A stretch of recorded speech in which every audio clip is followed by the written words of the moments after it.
Welcome back, everybody, for another deep dive. This time we're going back in time to 1990.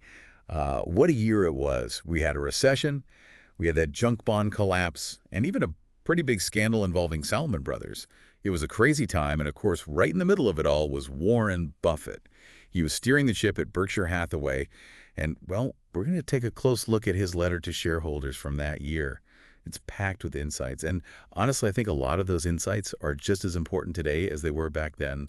So ready to see how one of the best investors ever handled a really tough year. Oh, absolutely. It's almost like a master class in how to deal with uncertainty, and it's coming straight from the Oracle of Omaha himself. Exactly. Now, the first thing that kind of jumps out at me is Berkshire's performance that year. I mean, you would think a recession would hit a company like Berkshire pretty hard, but their net worth actually went up. It grew by 7.3%. Yeah. Not their best year, but considering everything that was going on, pretty impressive, huh? Yeah, for sure. And that's where you can really see Buffett's long-term thinking and his focus on having a bunch of strong businesses in his portfolio really paying off. Even his permanent four holdings, those big, solid companies like Capital Cities ABC, Coca-Cola, Geico, and the Washington Post, they all did all right.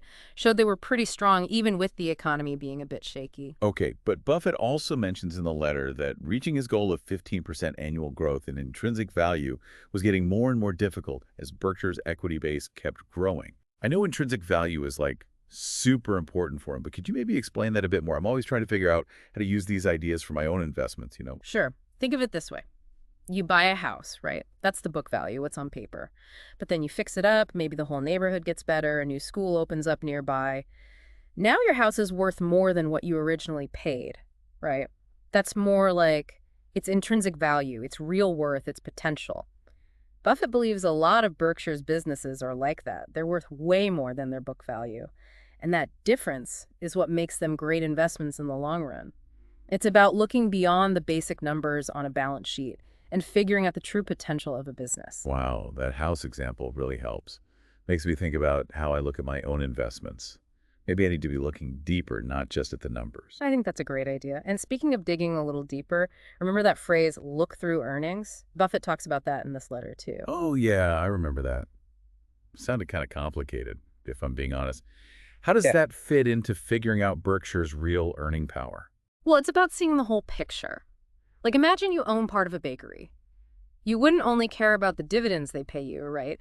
You'd also want to know about the profits they're reinvesting to buy better ovens, come up with new recipes, and basically make the business bigger.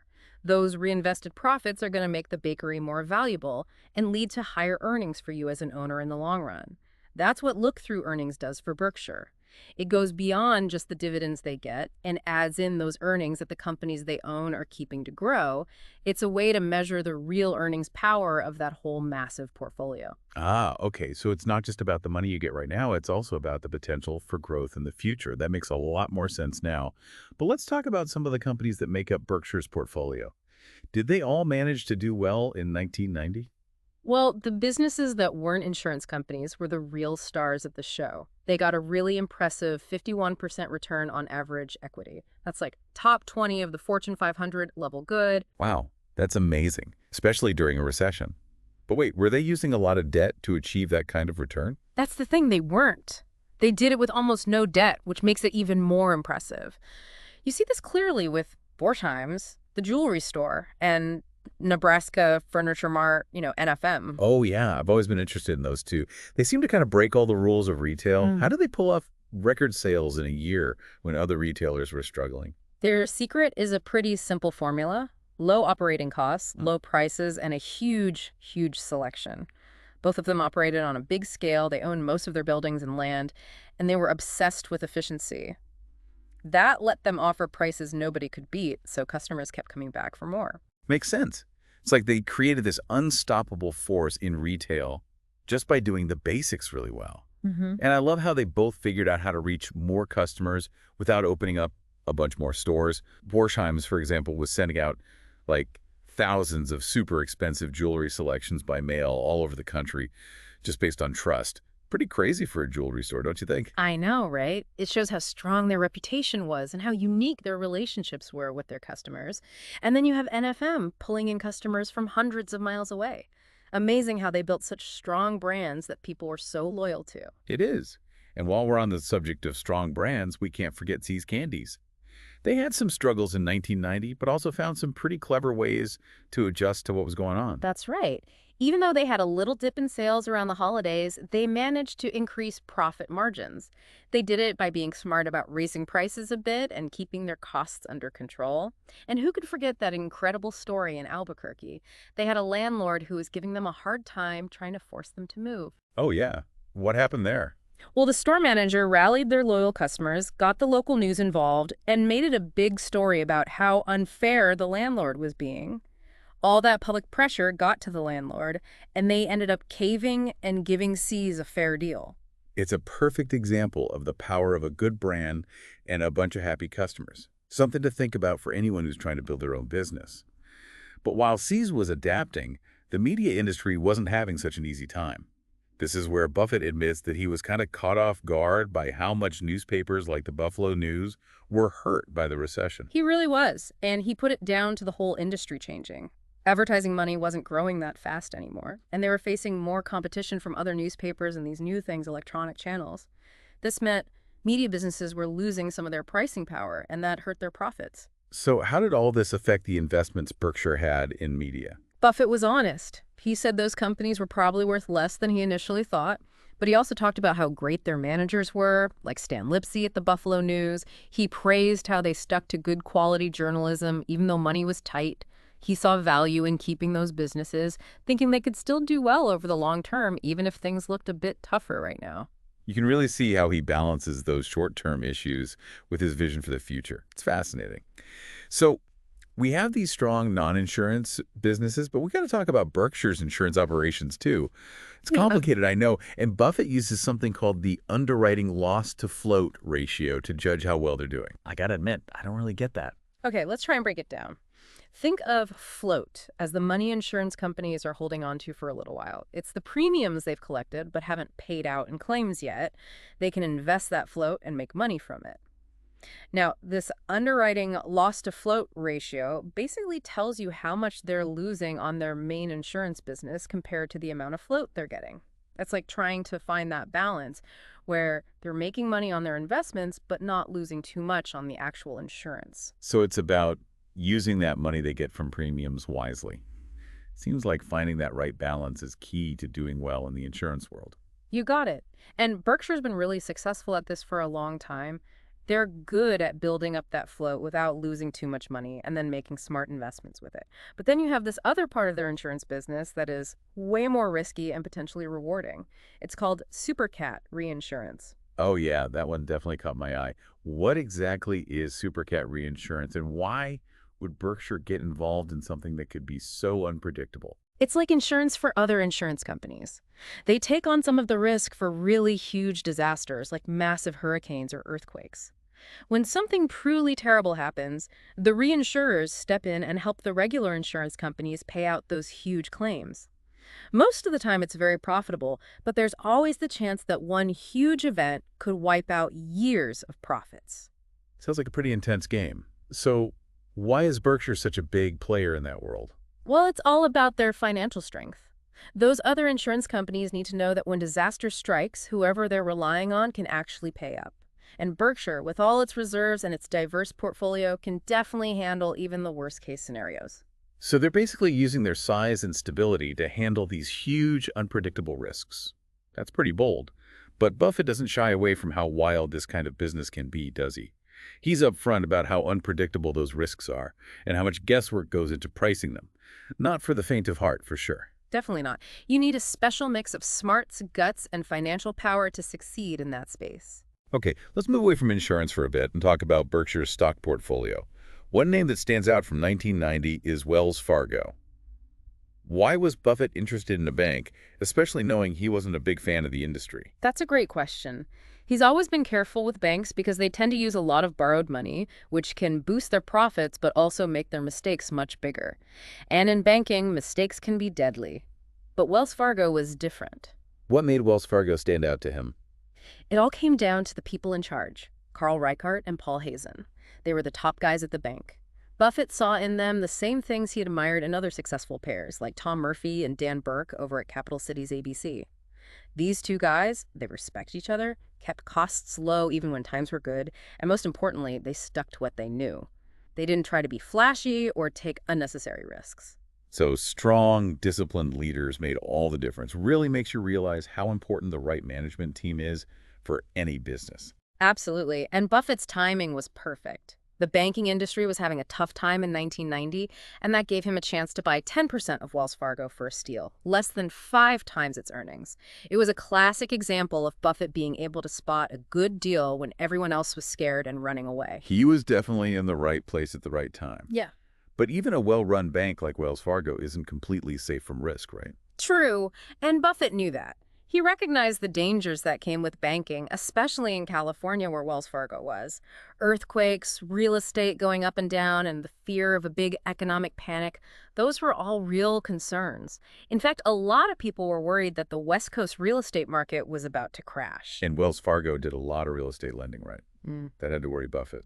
It did, but he tackled it the way he always does, with careful analysis. He figured that even if real estate prices fell a lot, it wouldn't be the end for Wells Fargo.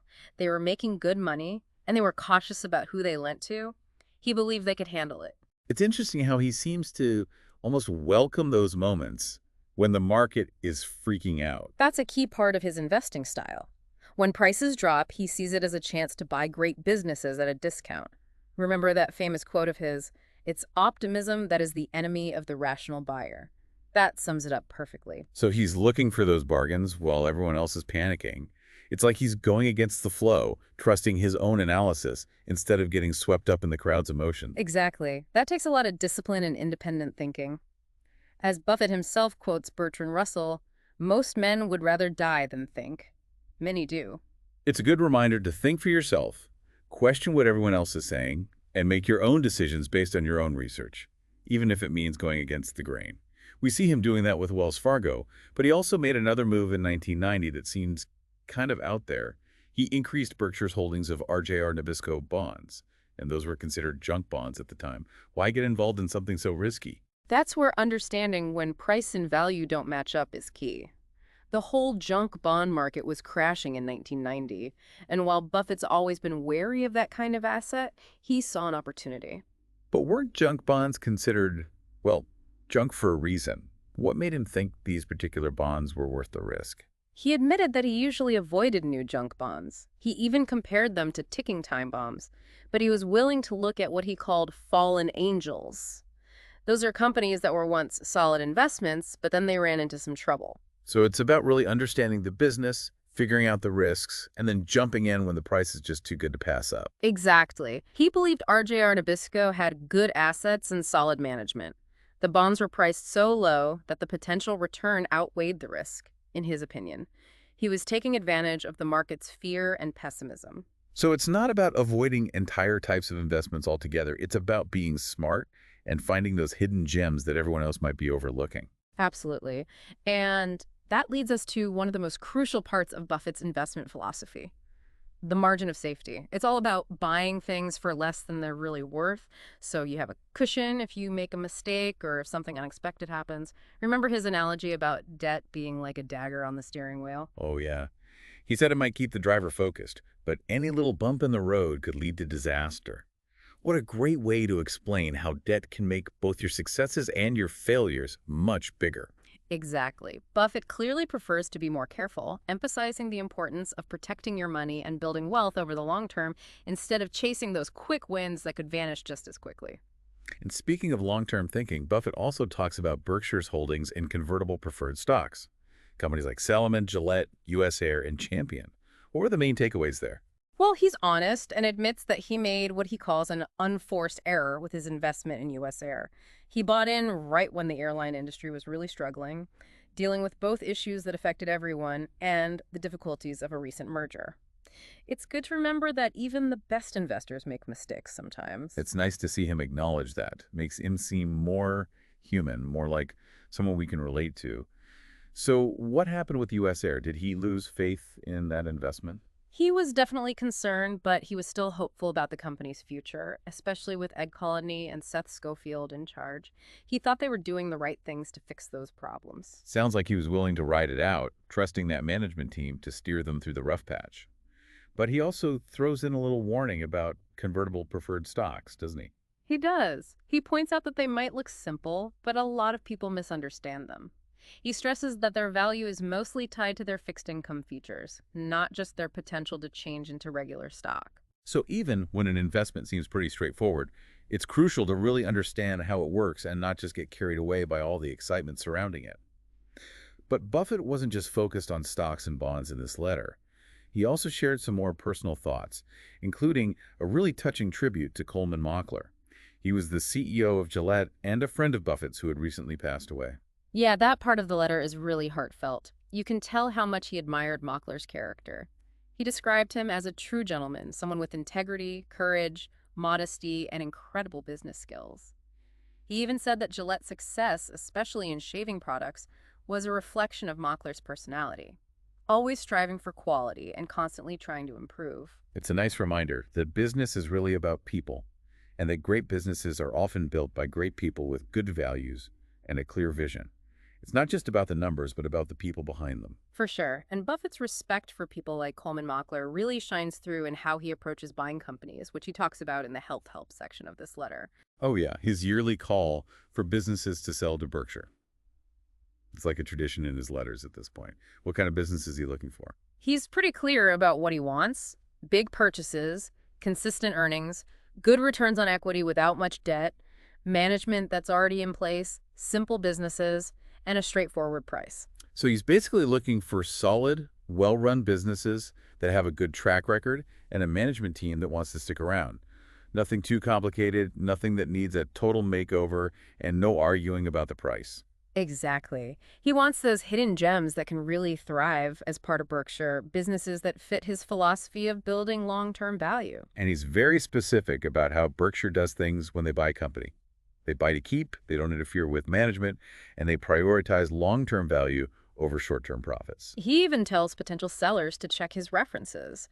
Talk to the people who sold their businesses to Berkshire before and see how it went. That's a pretty confident move, wouldn't you say? It definitely shows he believes in his approach. But what about those businesses that don't fit what he's looking for? What about the ones looking for a quick sale or needing a complete overhaul? Well, Buffett has a classic line for those. When the phone don't ring, you'll know it's me. He's not interested in risky ventures or trying to fix broken companies. He wants those special businesses that can become part of the Berkshire family for the long haul. It's like he's putting together a collection of exceptional businesses, each with its own story, and a team of passionate people at the helm. That's a great way to put it. But even with this incredible mix of businesses and investments, Buffett doesn't ignore the bigger picture: succession planning and his plan for philanthropy. Right, those are topics that are always on Berkshire shareholders' minds, especially as Buffett gets older. What does he have to say about those important issues? He's clear that he's planned for the future, even if he's not around anymore. He reassures shareholders that he's not selling any of his stock, so there won't be any big changes in ownership. He also emphasizes that he's found both a controlling shareholder and a manager who share his philosophy to take over, ensuring a smooth transition. That's definitely good to hear. But he doesn't actually name any names in this letter, does he? Nope, not specifically. But he does mention the role of his wife, Susan Buffett. She's not just his wife, but also a major shareholder and a trusted advisor who's completely on board with his vision for Berkshire. It's clear that he's put a lot of thought into protecting Berkshire's unique culture and making sure it stays true to its principles even after he's gone. But let's take a break here and dive into that topic, along with his philanthropic vision and his shareholder meeting coming up in the next part of our deep dive. So we're back, and I'm still kind of chewing on that idea of look-through earnings. Really makes you think about a company's potential differently, doesn't it? But let's shift gears for a bit. Let's talk about something that I know a lot of Berkshire shareholders think about: what happens after Buffett. He mentions succession planning in this letter, but just briefly. It sounds like he's definitely given it some serious thought, though. Oh, for sure. And you can't blame shareholders for being a little concerned, right? I mean, Buffett's not just the CEO. He's like the heart and soul of Berkshire's culture and success. Right. So how does he address those concerns in this letter? He focuses on that idea of continuity. He guarantees that none of his stock will have to be sold, which is a huge deal. It means no big sudden changes in who owns and controls the company.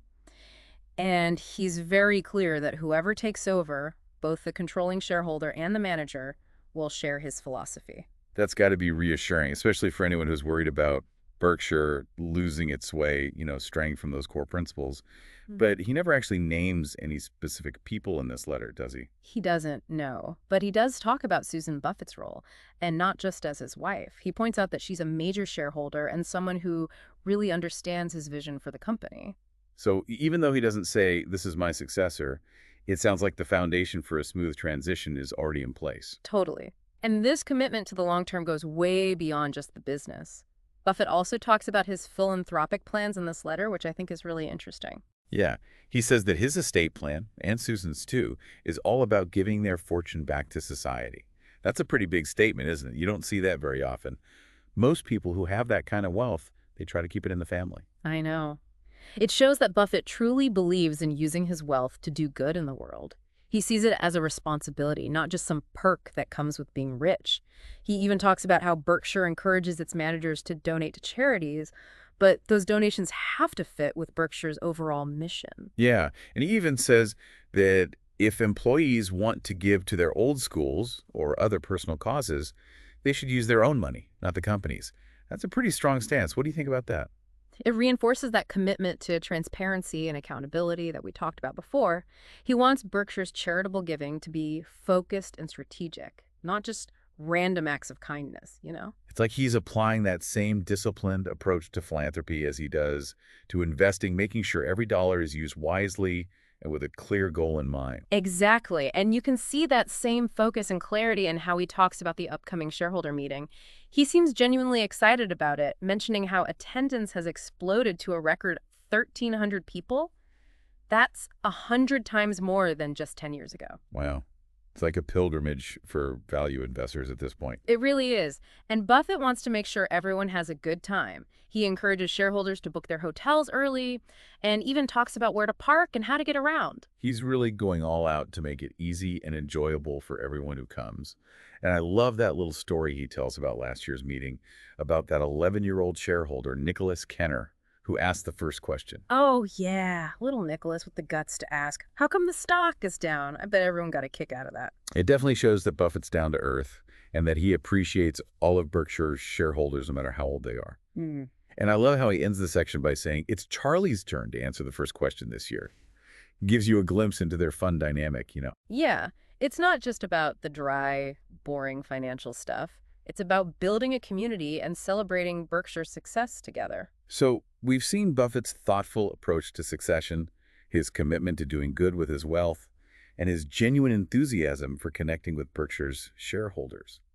As we head into the last part of our deep dive into this 1990 letter, what do you think is the most important thing we've learned so far? For me, it's all about that long-term thinking.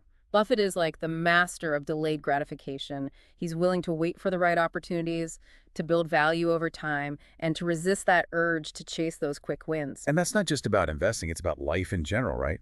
Building a career, building relationships, getting better at something, it all takes time and consistent effort. Totally. It's about having a vision, setting goals, and then working towards them, even when things get tough or you get distracted. And it's about staying true to your values, making ethical choices, and using your success to make a real difference in the world.